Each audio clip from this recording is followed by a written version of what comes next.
Hello, welcome to another video. The good riding weather is almost here. It's 7 degrees today, a bit cloudy. I just finished my ride with some friends. Good times. But today's video is going to be a bit different. I'm going to be giving you guys a physics lesson. So let me throw it to myself, my future self, in the comfort of my own home.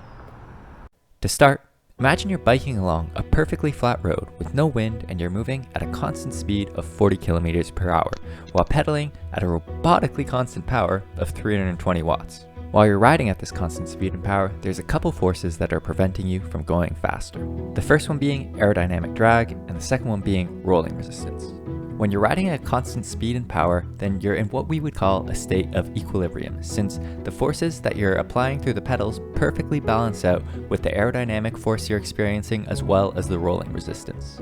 I've outlined this fact here, as you can see, since the aero drag and rolling resistance arrows perfectly add together to make the same length as the force applied arrow. You can think of this as you're pushing forward with 320 watts, but the wind is pushing against you with 200 watts, and rolling resistance is also pushing against you with 120 watts. Based on this, we can write out a formula as follows. The force applied equals to the aerodynamic drag force plus the rolling resistance force. So how do you convert force applied into a unit which cyclists are more used to? If we multiply by velocity, or more colloquially known as speed, we get power, which is measured in watts, something we're all familiar with. If you're interested in knowing why this is the case, I can answer those questions in the comments below. We also need to realize that if we're measuring power at our pedals, our drivetrain isn't perfectly efficient, and some watts are going to be lost as a result. To account for this, we need to multiply by an efficiency factor. For example, if we're producing 100 watts and we're experiencing a 2% drivetrain loss, we'd only really be supplying the bike with 98 watts of power, and 2 watts would be lost due to the drivetrain inefficiency. Now let's do some simple rearrangement to keep power isolated on the left-hand side, and this gives us a formula which now describes the relationship between speed and power. Now that we have this base formula, we need to actually be able to calculate the force of aero drag and the force of rolling resistance. Luckily, these two formulas are already readily available. I won't go over how these formulas are created or derived because I think that's a bit out of scope for this video. We can simply take these for granted and plug these formulas into our original formula to get one nice long and ugly equation. This may seem complicated at first, but there's a lot of variables here that we actually know. Let's take a look at a recent steady state effort I did on a relatively flat loop. For 30 minutes, I averaged 324 watts, which we can plug in as power. Air density can be found on the more advanced weather websites, and on that day, the air density was 1.2239 kilograms per meter square. My speed over the 30 minutes was 40 kilometers per hour, which we need to convert to meters per second, or 11.11 meters per second. The weight of me, my bike, plus all the food I was bringing and all the clothes I was wearing was 80 kilos. Then finally, I can estimate drivetrain loss to be around 2% based on some measurements I've done comparing my power tap pedals to my Tax Neo. Once I plug these numbers in and do a bit of rearranging, we get a much nicer formula, and we see that the only unknowns left are CDA and rolling resistance. Now let me do a bit more rearranging, and some of you will now recognize this as a classic linear system that we learned about in high school in the form of y equals mx plus b. Who knew high school math was going to be useful?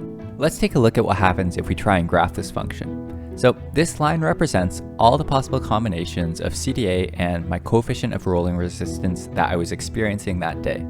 For example, if my coefficient of rolling resistance is 0.002, then that must mean my CDA will be 0.357. But what if I want to know my exact CDA and coefficient of rolling resistance, not just some possible combinations? Well, if I do another round of testing on the same loop in the same position but at a different speed and obviously different power, I can generate another line which intersects the original line at exactly 1 point. I haven't actually done this second round of testing, but let's pretend I did, and I'm able to generate this new line. Then the intersection point of these two lines would imply that I have a rolling resistance coefficient of 0.006 and a CDA of 0.312. Okay, that's the end of the high school math lesson. You don't have to deal with any more points of intersections or linear equations for the rest of this video. This is a neat little trick to calculate your CDA and coefficient of rolling resistance without wind tunnel testing, but I'm sure most of you can't actually be bothered to crunch the numbers and plug things into formulas like I have. So instead, I recommend you check out Mr. Steve Gribble's interactive website, which I'll link in the description below. But let's take a look back at those formulas and see what we can learn in general which we can apply to our riding. First, and most importantly, the force of aero drag is proportional to the cube of speed. So, if we doubled our speed, then it would actually mean we're fighting 8 times more aero drag. Secondly, rolling resistance is also proportional to speed, but in a linear fashion. So let's go back to my initial example where we're riding at 40 kilometers per hour at around 324 watts. We can attribute a whopping 260 watts to fighting against aero drag, while only 55 watts goes against rolling resistance. That leaves a measly 10 watts going towards drivetrain loss. The moral of the story is, if you're gonna drop $500 on fancy ceramic bearing blings for performance gains, you better make sure you've already exhausted all methods for improving your aerodynamics and rolling resistance. So I hope you guys enjoyed that and you learned a bit of something. As for what's coming up on the channel, I'm going to be doing some of the Ontario Cup racing coming early April, so I'll be doing a bit of vlogging of that if all goes well. Yeah, so you can look forward to that. I'll see you guys next time. Oh, and you should probably like and subscribe. Probably help. Thanks.